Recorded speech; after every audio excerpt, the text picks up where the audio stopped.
Okay, so we are talking about the mindset and strategy of money and finances. Someone actually asked me to do this live stream. I did another live stream and I can't remember what I had said on it. Oh, I think it was, yeah, I'm pretty sure it was, I was talking about the real behind the scenes of the partnership and how I really look at that, how I think about the money that comes in from that, all of that. And so someone asked me like, hey, can you do like a deeper dive into the money and finances piece? So I have no idea if this is what they had in mind, but this is what we're going to do. So hopefully this is what they had envisioned, but we shall see, right?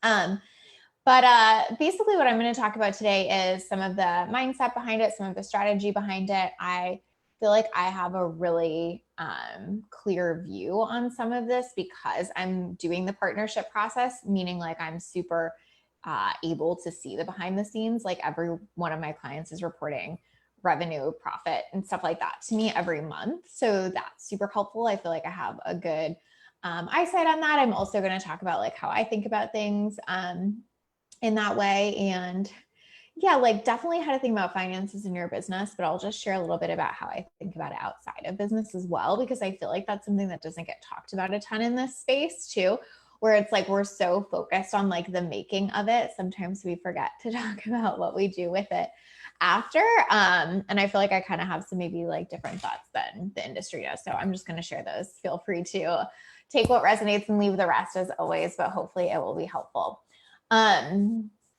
So basically the first thing I wanted to talk about, because I feel like it gets so misunderstood in this space, and I feel like I draw this little diagram once a week for my clients. So if you're one of my clients, you've probably seen this little diagram before, but I drew a prettier one today for you guys. Normally I'm just like, let me draw you a picture. But it is basically like what actual revenue growth looks like, because I think that so many of the ways things get presented in our industry is that revenue growth looks like always making more month over month over month, right? Like, who agrees with me? Like, who feels like that's how it gets presented? Like, you should be making more every month or every month over month. And if you're not, like, you're missing the boat or you're not doing it right or whatever, right? And that is not how business works. Like, I feel like I'm like just constantly like, this is not how business works, because I feel like there are some things in our industry that just totally do not align with how actual business functions. And this is one of them, which is like most businesses do not have a revenue projection that goes, or a revenue line that goes like this. It's just not normal. Like, especially because we're looking at revenue month on month in this business. Most businesses are not even concerned about month on month revenue. They're looking at like, what is the broad scale thing happening? So this is my little drawing. Ooh, no, I'm kidding. Can you guys tell me if you can see that really well? I'm not sure if you can. If you're watching, can you just tell me if you can see this or if it's like super fuzzy? But basically I did 12 months. So, month here to month 12. So let's say this is a year. It's so hard to be in it and show it. Tell me if y'all can see it. But basically, like from here, where you're at month 1 to here, obviously we want the overall trajectory to be increasing, right? So from the first month of the year to the last month of the year, you obviously want to see that increase, but it's going to look like peaks and valleys along the way. And I think that's really, really important to remember because so often we think that it's actually going to look like this. And so if we have a month in here where we go down, we're freaking out. But like, as you can see on this one, month 9 and month 1 aren't that far apart. But the peak of month 9 got us, or a pit, valley, whatever, of month 9 gets us to here, right? And this is true, by the way, whether you have a launch model or a one-on-one model, or for me, a partnership model, whatever that is, right? Like, this is normal, right? Sometimes our biggest peaks are followed by a valley, and that's normal because maybe a client paid in full, or maybe we had a big launch here or whatever. And so then we have a dip and then we bring it back up. Like this is normal. The question is this happening over time? If you're worried about if this is happening month to month, you're going to make yourself fucking crazy, right? I'm sorry, Sabrina, you're right. I'm not being still at all. I keep moving it. Thank you, Tristan. Hey, Michelle. Okay, fuck, I keep moving it. Hold on. I'm not going to move. Okay. So this should only be looked at over time, where if you're looking at, am I going up month on month on month? Like you're going to be in for a lot of frustration and disappointment. And again, like this might be where a client paid in full or many clients paid in full or whatever. And then this might be a launch. Like all different things are creating this, but this is what most people's revenue looks like. And it's normal. And it's also what most bigger businesses revenue looks like, right? And so I really like endeavor to show this. And it just occurred to me, I'll take a picture and drop it after this so you guys can see this more clearly too. But I really, really want people to understand this and to show this because it is so frustrating for all of us when we feel like we're supposed to make more month on month on month. Actually, this year is the first year that A Lit Up Life has had this happen. Like we've had this straight trajectory every month this year. And I am quite clear that it will not continue. Like this month might be the last month, and then we might be in a valley after that. And like, it's fine, right? It is totally out of the ordinary that we've had that happen. And it is not something I will get attached to because I know for sure that valley is coming, and I have no problem with the valley because I know it gets us to a peak. And so we might valley for a couple of months and then I know we'll have a peak. But the thing with ours, and the reason that we've kind of done this year is because ours is so based on client revenue. And I think the online space has just exploded, with COVID and people coming online and stuff. So I feel like my revenue ride is sometimes a projection of how our industry is doing. So it's obviously been doing really, really well lately. But again, like this is the first time that's ever happened in A Lit Up Life's history where we've just gone straight up, and I don't expect it to continue long term. Like that's just not real normal business, right? Hi guys, hi Preeti, hi Claire. Oh, I'm so glad you like that, Claire. Yeah. And like this is why most businesses do not look at month-to-month revenue. That's like so specific to online space. I'm not saying business owners don't look at it. They just don't look at it for a lot of data. Like most businesses are looking at quarterly and yearly numbers for this exact reason, because if you look month to month, you're going to feel crazy, right? I don't really weigh myself because I don't want to know. No, I'm kidding. But I imagine it's like that. Like if you're weighing yourself every day, it can make you a little bit crazy because there's going to be fluctuations, but it's just like, what's the trajectory? Like, is it going down? Right. So really important to note that. I'll share this picture afterwards. In fact, I'm going to even make myself a Post-it to share. And you guys know if I have a Post-it that says it, there's no way it's not going to happen. Some of my clients will even be like, do you want to put that on a Post-it? Yes, I do. That's how I will remember it. So really give yourself this permission. If you are someone who has been worried about revenue, or you're feeling like, oh my gosh, it must mean I'm not doing as well, like that is not the case. I called it a revenue ride. Like that's what, I don't know if that's like a term or whatever. I don't know if I just made that up, but that's how I think about it. Like it's like a ride. Like, you know what I mean? Like there's going to be ups, there's going to be downs, but like, are we getting somewhere? Is the trajectory increasing? And to increase, sometimes you need that valley, like again, on like a roller coaster or whatever, like to hit those high, peaks where you can like come down, like you have to build the momentum up. And so that's what happens with your numbers too. Like sometimes those low months are building for the next one, or like, sometimes we're taking a month to just community build or whatever, because we know that's preparing us for like the big launch or whatever the next month. And that's all okay, right? Where we screw ourselves is thinking that it's wrong and then trying to do things in our business to fix that. Like, oh my God, what should I sell this month so that like I hit my income above the last month. Like, do not make yourself crazy like that. Please, please, please.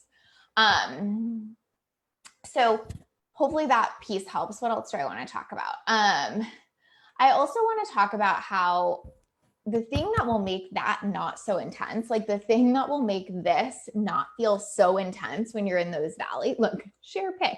The thing that will make it not so intense when you're in those valleys is to also be profit focused. Where valleys will feel really intense in your business is if your spending is really high. And so when you hit a valley, you're coming right up against your spending edge. That's going to create a ton of stress. But if you are planning and clear on the fact that there will be ebbs and flows or peaks and valleys, however you want to think about it in your business, and you're planning spending according to that, it will be so much less stressful, right? What I see so many entrepreneurs do, and by the way, this is both like personal spending and business spending, but I'm mostly talking about business. But what I see so many entrepreneurs do is like, as soon as they're making more, they're upgrading their expenses so quickly with that.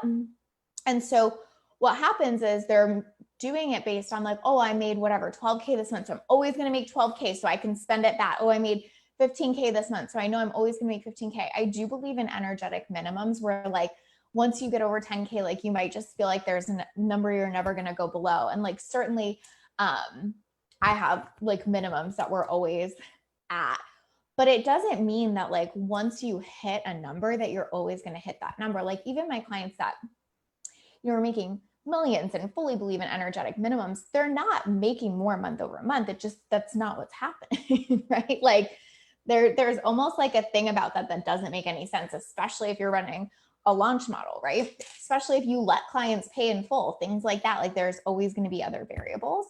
Hi, Alyssa. Alyssa said, yes, hold on. I also felt called purely to measure my success by other things than revenue. I also felt called lately to measure my success by things other than revenue. 100%. I think that's so true. I feel like revenue is one piece of the pie. It is not even close to all of it in terms of success and all of that. I do measurements with my clients each month, and we call it like metrics that make a difference. And like revenue is part of it, just not the only part by far. So I totally agree with you there. But like, I'm not saying like, don't have the like make more mentality. Absolutely. Like I'm here to make more in business. I know you guys are too, but I am saying have the profit mentality too, where you're really thinking about it from like, can we handle an ebb? Right? Because when you can handle an ebb, you're unstoppable in business. When you're like, no, like our spending is max at what, the top end that we're making is, it's going to freak you the fuck out every time you see that dip coming. Versus most of my clients now, if they see like a little dip coming, they're like, awesome. I know this means we're going up next month, or I know this is happening intentionally so we can prep for this, right? And being able to have that foresight as a business and not feel like, no, like just to cover our expenses, we have to hit this same number over and over and over again. You're playing a losing game, because then every time you make more, you're upgrading expenses. And it becomes really hard. I see so many people do this in this industry because they're always wanting to make more. So it's like, as soon as they make 15K, I'm not kidding. Like I've literally seen this. As soon as they make 15K, they're like, okay, my expenses are at almost 11K because I'm trying to get to 50. And it's like, yes, there is some mentality in like invest more, make more. But if you're never letting that even out and you're always investing more as soon as you make it, when does that end, right? Like, when do you go, okay, that was good. Like now we even out for a little bit, right? Like we have to be thinking about it like this in business, because if we're always betting, right? Like if you never leave the what's it called? The blackjack table, right? You're gonna lose. If you are willing to walk away sometimes, that's when you win. And I don't mean walk away from your business, but I mean walk away from like always having to up the investment, right? That personally, that's why I like love the partnership model so much in terms of both myself and my clients, because I feel like for my clients, it really makes it so that they're not feeling like there's always pressure to up the investment. Like If they have a high month, yeah, like the investment is higher. If they have an ebb month, the investment is, you know, in alignment with that. And I feel like that really, really helps, where again, like sometimes we're just always increasing. But again, our profit is rare, or our revenue is rarely going to always and only increase. So if our investment is always and only increasing, guess what? There's going to become a wall here, right? There's going to be a time where you've over invested and you're having an ebb and you're having a tough time seeing it through. Does that make sense? I feel like I may be beating a dead horse here with this point, but seriously, it's so important. And again, like this is why I love partnership model. This is why I'm so passionate about that, because I know that this is what the revenue ride for most people is going to look like. And so the fact that their investment in coaching can also be based on that is something that I feel really passionately about. And I just feel like, you know, we need to talk more about, and we need to talk more about like, do you have the room for that ebb and flow? Because that is what's going to get you from here to here over time, is when you can weather these, right? When you can be in this month and hang in there, you get to come to this month. When you come to this month and you're like, oh my God, like I'm totally like maxed out, it's really hard to get back up here, right? So really think about that in your own business. Know that this is normal, but also plan for that. Know that, right? Like I said this in another thing, and I won't stay on this too long, but I really do try to make like all my business investments based on my bottom line in terms of actual like base rate and not client percentage, because I know that's going to fluctuate. Like I know that's going to vary based on like who's launching, what they're selling, all that kind of stuff. And it makes it so much easier for me to plan expenses and to be able to weather any storm, because I know that we have that cushion, right? So really think about that in your own business. I am not saying don't invest. I'm a huge believer in investing, huge. I'm certainly not saying don't delegate, don't get support, any of that. I'm just saying like, don't do it so fast that your business isn't allowed to ebb and flow, right? I think that sometimes we're just so quick to be like, throw money at this, throw money at that, throw money at that, throw money at that, thinking like all of it will come back. And then, you know, it's only up from here. And it's like just having the notion that like, that's not actually how business works. Like, right? Like there are steps, there's momentum that has to be created to get from here to here, and giving yourself permission around that and letting that be true, instead of just thinking like the more I invest, the more I'll always make no matter what, is really valuable. Okay. So next thing is that not only is it not always about, you know, making more month over month, right? But it's also very much about what you do with what you make. So it's like the conversation we were just having, which is like what you do in terms of investment and all of that, but also like, I think it's very much like what you do personally as well. I am certainly not a financial advisor.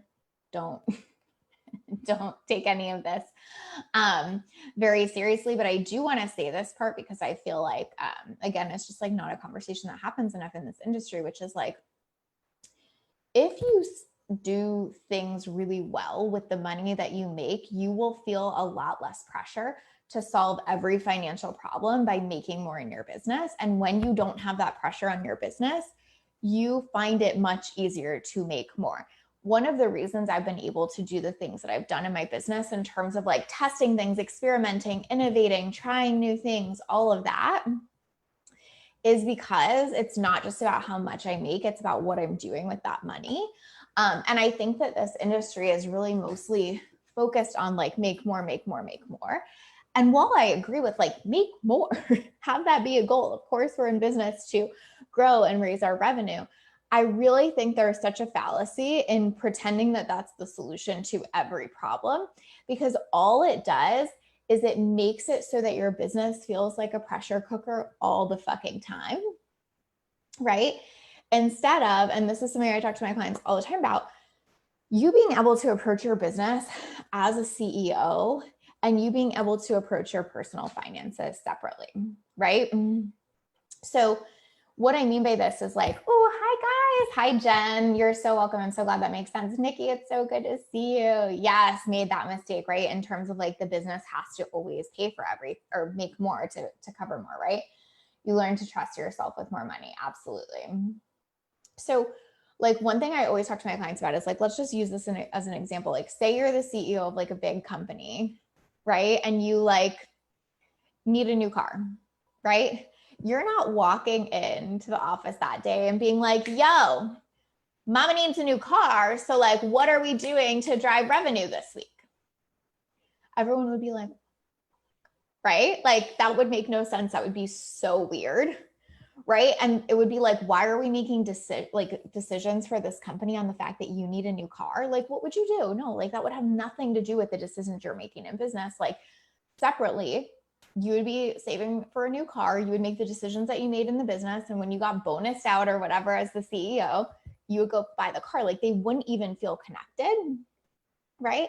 There are some things about corporate and how that's structured that's useful, right? Like I'm not saying we all want to go back there, but like that structure is very useful where every day it's not like, oh, but we need the business to do this so I can get the car next week. Like separating those out is so wildly valuable and important. Okay. Mom needs a new car. Yeah. Oh, Jen, you're getting a new car soon too. That's funny that I even used that example. But right, like it's just so important to think about it. Like, oh yeah, because if I was operating as a CEO like that, I wouldn't be making really good decisions. I would be making really rash decisions. I would be being super reactive, all of this kind of stuff. And this is what we tend to bring to our business is we get really in reactivity mode. We're always trying to be like, what's that next thing? Like, I got to get this. I got to figure this out. I got to pay for this. Right. And again, like, I'm not making light of the fact that your business needs to make more and needs to make you money. I totally fucking get that. Trust me. But you cannot make business decisions from that place and think that they will be really, really, really strong choices. It's that simple. Anytime the pressure is up that high and anytime we're being that reactive, it's really hard to make super strong business decisions, especially ones that are going to grow your revenue long term. Okay. So I'm not saying that that doesn't count. I'm just saying that it's not going to get you where you want to be long term most of the time, right? Tristan, that made me laugh. I say that all the time. Thankfully, there's no one in the home office to hear. I can just picture you screaming, "Mama needs a new car" all the time. That's so funny. I love that. It's almost like being an emotional CEO rather than being smart in our decision making. 100%. I just like wrote something the other day that was basically like, your feelings should not be the CEO of your business, right? And the same is true here. Like your feeling about like wanting this or needing that or whatever should not be running your business. And so that's another really important part is separating those out. And then again, like being really conscientious of like what you're doing with the money that you make in your business. So for me, like I have mostly used it to pay down debt and to invest. And like, it doesn't mean I don't do fun things or I don't enjoy or I don't buy myself shit or whatever. It's just that like, again, sometimes in this industry, we don't make those things important. Or like, get yourself the bag, go do whatever you want, go travel as much as you want, blah, then we'll take care of the rest. And again, this is not like a judgment thing. You should take what resonates and leave the rest. But I do think that how you manage it personally will impact how much you ultimately make in the business because you're able to take more risks. You're able to rock through those ebbs. You're able to be innovative, all that kind of stuff. So the fact that, you know, you use the business to pay down debt and to save and invest really wisely makes it so that, for example, when I want to be like, okay, we're not taking clients on for the rest of the year, I want to do a reset and see where we're at. I just can, right? For that reason. And it's going to make it so that like when I do take on clients again, I can be selective or we can be innovative in how we do it because the pressure cooker environment isn't there, right? So really thinking about how your personal financial strategy can impact your business and your ability to innovate and grow is really, really important, right? Because it's not just like, I totally get that as an entrepreneur, like most of the things you're doing, you want to be for the business. And so sometimes it helps to think about it like that, where it's like, the more I handle my personal finances well, the easier it is for me to make really like boss ass CEO decisions in my business. So it still feels like it has that CEO reason to it, right? It still has that like business growth reason to it, which I think feels like really, really good. Yeah, Jen says learn that the hard way. Totally. I think we all have. Kate says, oh my God, the car example, big aha. So good. I'm so glad that was helpful, Kate. So I'll just like tell you a little bit about what I do, but I think it's like relevant because I feel like I'm just lucky that someone told me about it. So I knew about it. But personally, I try to invest as much money as I possibly can into a SEP, which is like a self-employment IRA. So I'm not paying tax on the money that I put in there, which is fucking amazing, right?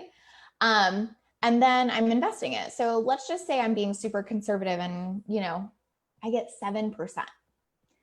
That, you guys, is passive fucking income. Like, I think it's so funny because in the entrepreneur space, we label things as passive income that actually are not passive at all. It's still a fuck ton of work to like set up a funnel, run ads, build course, whatever. Do you know what I mean?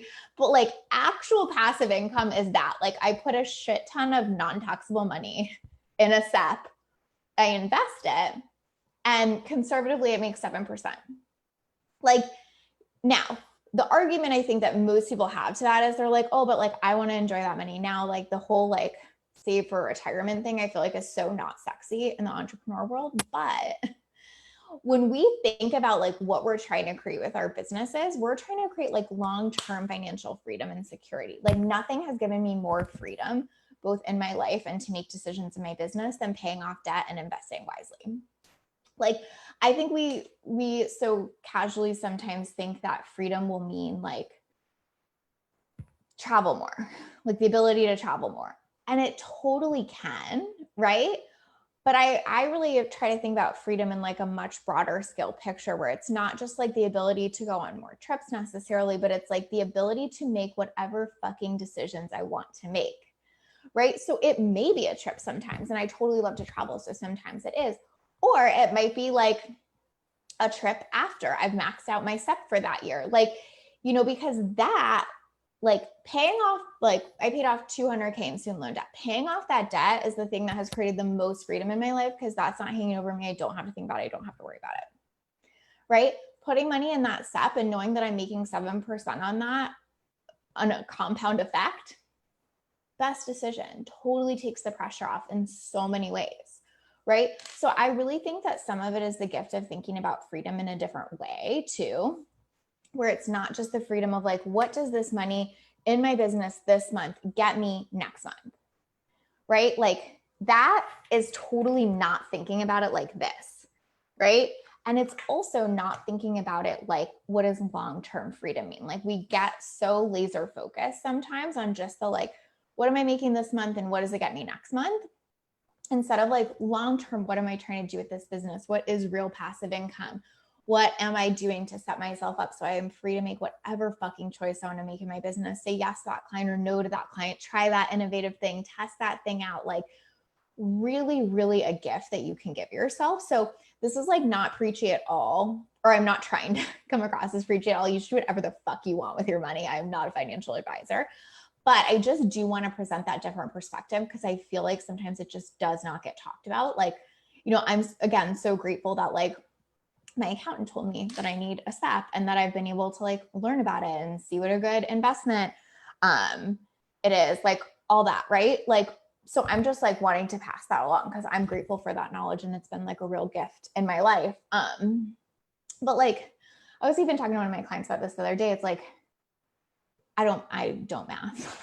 If you know me, you know, I'm like, hold on, let me get my calculator for 5 + 5. But what I do know is that like, even if you had a business where you were making 200K and you made 200K every year and you never even grew your revenue, but you took 55K of that and maxed out your SEP and then gained 7% on that money year over year over year over year, you would be a fucking baller, right? And I think like, again, sometimes in this industry, it's only like, oh my God, 200K is nothing. How do I make more? How do I make more? How do I make more? Where's my passive income? Where's this? And all of that's good. Like, let's talk about making more. But I do think there's a conversation about like, but what are we doing that outside of our business? How are we creating freedom outside of it? And like, even if we wanted a business where we were never going to make more than that, how could we use that money wisely to still create the freedom, the life we wanted? So that's just a side note. I know that it is like definitely not the sexiest thing. Oh, Jen says it is sexy. Thank you, Jen. Wait, say that again. Oh, tell me what I was talking about, Jen. I think it's like delayed, so I never know. Hi, Lisa. Thank you.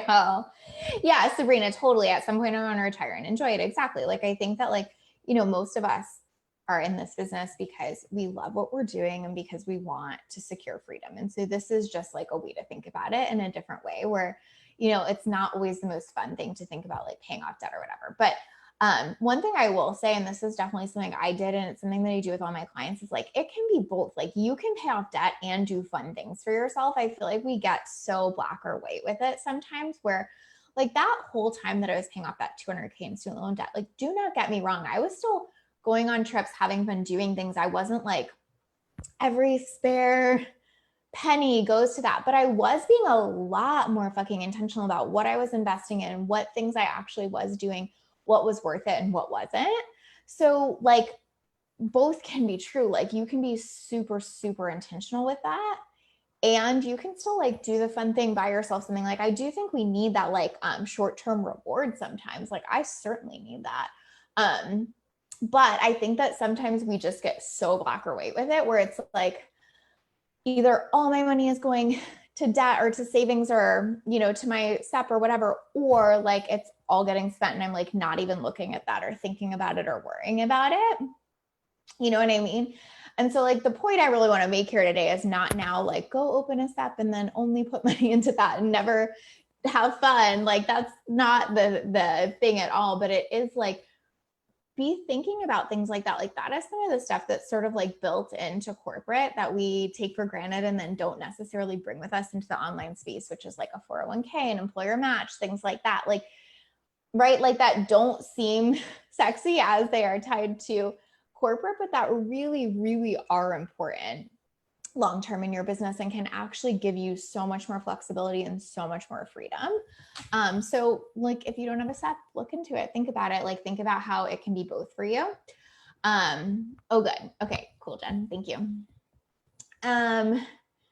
What else do I want to say? I'm just looking because I took a couple notes. I think I said that, like, yeah, a SEP is tax-free money. You should know that. That's really important. But also like, yeah, just really, I think the biggest thing I would say here and the takeaway for the like money and finances thing is that I feel like the online space really pushes two things and two things only, right? Which is like invest and then spend on shit that you can like show people almost, you know what I mean? And I'm being like facetious, but you get what I'm saying, right? And so like, I just want to be a voice for all of it. Like, definitely spend on fun shit, definitely invest. Like, there is a time and a place for all of that. And you will feel like such a CEO. You will feel like such a boss when you are actually taking care of your future, when you're truly creating financial freedom for yourself, when, even if it's like $100 a month, like I think when I started my SEP, the most I was putting in was like $300 a month. Right now I'm like maxing it out each year. But like, again, that's a progression too. Like, you don't have to like go all in. And I think that, again, that's kind of my point, is that sometimes we're so black or white, where it's like, I'm either going to like do that and like put loads of money in, that's going to be my whole goal, or I'm just not going to look at it. And what I really see with so many of us is we do that with like so many things in the business world. So I just want to like have that conversation on money as like, you can make a lot and be concerned with making more in your business, and you can have a really grounded, practical plan around it. You can be investing into retirement. You can be noting that, yeah, it is going to ebb and flow, and that's okay, right? I feel like that was a question I totally had at the start of my business. And I think the only reason I felt chill about it was because I had been to business school and like realized like, and looked at some of this before, but like, I did not always go like this, like ever. And I remember like thinking like, oh my God, does that like mean I'm doing it wrong? Does that mean I'm, like whatever, like not going to make enough, or all of that stuff. And I think that it's just like such a gift when we can normalize that and hear from other people like, this is totally normal. It's totally normal to consider retirement. You don't have to just go out and spend it. Like, and I think like some other mentality is almost like, if you're not doing that, like you're not going to make more. And again, like I'm a big believer in like, treat your money well, do fun things with it, but like also really think about like long-term, what is its contribution to you in your life? Like you don't have to prove anything. Like you don't have to like play a game with the universe or any of that stuff, right? Like I really think that the reason it's so easy for me to make money in my business right now and really easy for me to make business decisions right now is primarily that, because I've been like really intentional about what I've done with what I've made and not just always relying on like make more, make more, make more. And again, that's absolutely fucking crucial for me and my business model. If you guys haven't watched the live stream I did on my partnership business model, you should watch that because that explains a lot. And I think that's where this question even came from. I'll link it. Link partnership live. But I have to be detached from from it, and I have to feel like we're good. Do you know what I mean? And have to kind of not feel that pressure to make more, make more, make more, because then I would necessarily transfer that pressure to my clients, because most of my income is based on what my clients make, right? And so if I'm always in that like mama needs a new car mentality, my clients are going to feel that. They're going to feel that pressure. I'm going to be in this position where I'm stuck between a rock and a hard place of like, the business needs to make this. How do I get them to like launch something or whatever? And I'm never, ever, ever going to put myself in that position. So I think that I've almost like had to learn it. And so even if you don't have to learn it, so to speak, hopefully this has been really helpful, because I do feel like kind of being forced into being chill about money, taking really good care of the money that comes in and what I do with it, and trying to create freedom even when it's not super predictable and totally based on client income, has really, really given me a gift in making it feel like I can be the CEO and make CEO decisions, and I can be the coach and coach clients on their decisions without wrapping in all that pressure. And I've just noticed the more I've done that, the more I'm just absolutely in love with my business. So the last piece of this is like, not only practically is this what's really helpful, but it is really what's going to make it feel so good to be in your business too, where it doesn't feel like a pressure cooker all the time, right? Jen says, I think it's a big problem in this industry because it's painting a false image of what it really means to be a CEO. It's really helpful that you say, what's the bigger goal here? What's the long-term dream? Totally. And again, I think it's just like the pendulum swings, because it's almost like in the corporate world, we're like, what am I going to do? Work for 40 years to then like maybe enjoy myself in retirement? Like, no, nobody wants that. But then in the entrepreneur world, it's like we swing the entirely opposite way, which is like, I'm not even going to think about that. I'll just always make more. What am I making next month? What am I buying this month? And it gets so like frantic.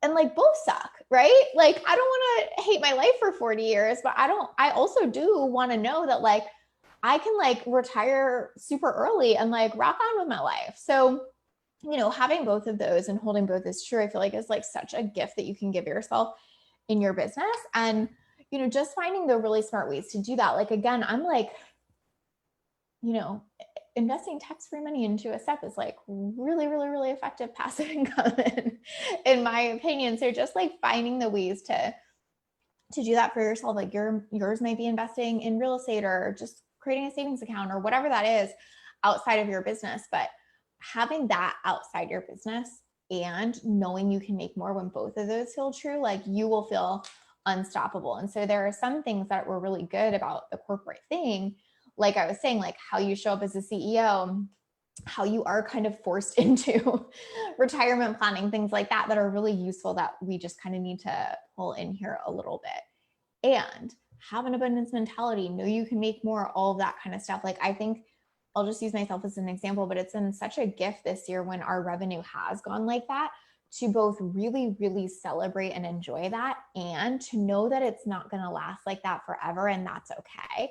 To me, like that's totally an abundance mentality. Like if I was all of a sudden in stress mode, like, oh my God, how do we make more this month then? Because we've been on an upward trajectory and we got to keep it going and da, da, da, da, da. Like I'm right into scarcity, right? If I'm not enjoying that and I'm not like using that money to create like the bigger goal in the life I want, I'm also in scarcity. So it's like having like that dichotomy where like both can be true, where it's like celebrate it, enjoy the peaks, but don't worry so much about the valleys and don't put so much pressure on them. Like that is like the abundance mindset that I think that we really, really need to cultivate here. And again, like that has practical strategy attached to it and it has a mindset component. So hopefully that gives you a little bit of context on both. But yeah, like it's so easy in a sense, right? It's like, well, duh, like I'm not saying anything revolutionary. I'm basically saying like, pay attention to profit. Don't overspend, think about what you're doing with your money and invest in retirement. Like this is not outlandish advice. And this is certainly not new advice by any means, but I do think like hearing it in the context of our space and thinking about it in the context of your business is really, really useful, because sometimes we, push all of that away instead of like really being like, well, what can I take from that? So that's pretty much all I have to say about that. I hope this was really helpful. Again, this is why I love the partnership model so much, because you're only paying, or my clients are only paying me, a percentage of the new revenue that they're making. And so when they peak, yeah, I'm part of that. When they have a valley, I'm part of that too. And so I just really feel so passionately about having the partnership model, and in part because of this reason. Like it feels so good to me that we're in acknowledgement of this. Do you know what I mean? Like it feels so good to be like, yes, this is true. This is real. This is what mostly happens. And being able to kind of like acknowledge that and then build our business model around that is super exciting. So if you are interested in working with me one-on-one, we are full for the rest of this year, but we do have a wait list for next year. So you can go to alituplife.com/waitlist. I'll drop that link. I'm pretty sure it's just /waitlist. To get on our wait list for now. You can also ask me questions if you're on the wait list. So you can submit questions to me each month. I always answer pretty much like usually 3 every month, record those in a video, and then you have access to all previous months as well. So it's kind of like a little mini membership site for free, just for being on the wait list. But if you have questions about like money or finances, that's a really good place to ask. That's content that you're not going to get anywhere else. So feel free to join us there. I would love that. And hopefully, hopefully this just really supported you. I think it's been, again, a gift to me for my like accountant to talk to me about SEP and stuff like that, and for me to even be aware of that. So hopefully that was a gift to you guys. Oh, good. I'm so glad, Jen. Sabrina says they don't teach those things in school. Many don't hear it until someone like you talk about it. Exactly. That's also why I talked about getting my breast implants out at the beginning of this. So I will say that one more time, because I think you're spot on, Sabrina. Like I've been, not only was it a gift when my accountant talked to me about a SEP, but many people talked to me before I got my breast implants removed about their experience of it. And it gave me like a lot of hope and excitement for that process. And it went so well. So if you missed it, that's why I wasn't here last week, because I had surgery. But what I had offered at the beginning of this, and we'll just say one more time too, is if you have any questions about that, or you're thinking about that, feel free to reach out to me too. Obviously not related to business and totally a side note, but it has been such a gift for me that other people talked about that before I went through it. So if I can answer any questions for you, certainly not an expert, just like I'm not a financial guru, but I will tell you what has worked for me. So feel free to reach out about that. But it's just like Sabrina said, like sometimes we just need someone else to talk to us about it, right? So I love you guys. Thank you for being here. I am so appreciative of all of you. If you want to be part of the waitlist, alituplife.com/waitlist. I'll talk to y'all soon. Bye.